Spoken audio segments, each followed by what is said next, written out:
অনুমতি ছাড়া আওতাধীন এলাকার বাইরে কাফরুলের একটি ক্লাবে বুধবার অভিযান চালাতে গিয়ে সেনা পুলিশের হাতে আটক হয় ডিবির একটি দল। কেন তাদের এই অভিযান, এর কোনো সদুত্তর নেই এসি রুহুল আমিনের নেতৃত্বাধীন ডিবির দলটির। তাদের বিরুদ্ধে লুটপাট ও কয়েকজন ব্যবসায়ীকে আটকের অভিযোগ উঠেছে। এই বিষয়টিকে গুরুত্বের সাথে দেখা হচ্ছে জানিয়ে আইজিপি বলেছেন, প্রমাণিত হলে কঠোর ব্যবস্থা নেওয়া হবে। আরো জানাচ্ছেন আব্দুল্লাহ তুহিন। গোয়েন্দা পুলিশের পূর্ব বিভাগের সহকারী কমিশনার রুহুল আমিনের নেতৃত্বে আগেও একইভাবে কাফরুলের এই ক্লাবটিতে লুটপাটের অভিযোগ ছিল।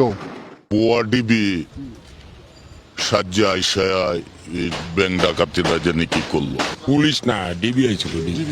ক্যান্টনমেন্টে পরে শুনলাম যে ধরা গেছে, এরপরে আর কোনো কোথাও খবর পাইনি আমরা। গত 16 মার্চের সেই অভিযানের পর বিষয়টি কাফরুল থানাকে জানানো হয় বলে দাবি ক্লাব কর্তৃপক্ষের। ফার্স্টে ঢুকে পিস্তল দিয়ে একদম যেটা শো করলো, পিস্তল শো করলো, বললো যে সবাই একটা রুমে ঢুকালো, বললো যে আর্মি, র্যাব, পুলিশ যার যা কিছু আছে টাকা পয়সা সব টেবিলে রাখুক এবং মালিক রাখুক। বুধবারের অভিযানে এসি রুহুল আমিন ছাড়াও ইন্সপেক্টর গিয়াসউদ্দিন, একজন এসআই এবং 2 জন এএসআই ও 6 জন কনস্টেবল অংশ নেন।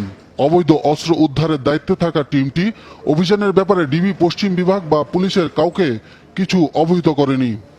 বিষয়টি খতিয়ে দেখতে ডিএমপি 3 সদস্যের তদন্ত কমিটি গঠন করে, কিন্তু পরিচয় গোপন করে দলটি কেন সেনানিবাস এলাকায় প্রবেশ করছিল তার কোনো স্পষ্ট বক্তব্য পায়নি কমিটি। আমরা কাউকে দোষী এই মুহূর্তে বলতে পারছি না, নির্দোষও বলতে পারছি না। আমরা বলতে চাইছি যে সুনির্দিষ্ট তদন্তের মধ্য দিয়ে সত্যটা বেরিয়ে আসবে। ঘটনার সত্যতা স্বীকার করে পুলিশ প্রধান বলেছেন, বিষয়টি গুরুত্ব দিয়ে তদন্ত করা হচ্ছে।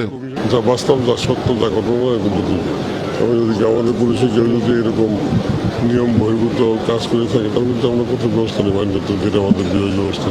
এর আগেও মহানগর গোয়েন্দা পুলিশ ডিবি পূর্ব বিভাগের সহকারী কমিশনার স্নিগ্ধ আক্তার ও তার দলের বিরুদ্ধে ব্যবসায়ীকে আটকে রেখে 29 লাখ টাকা আদায়ের অভিযোগের সত্যতা পেয়ে কয়েক সদস্যকে সাময়িক বরখাস্ত করা হয়েছিল।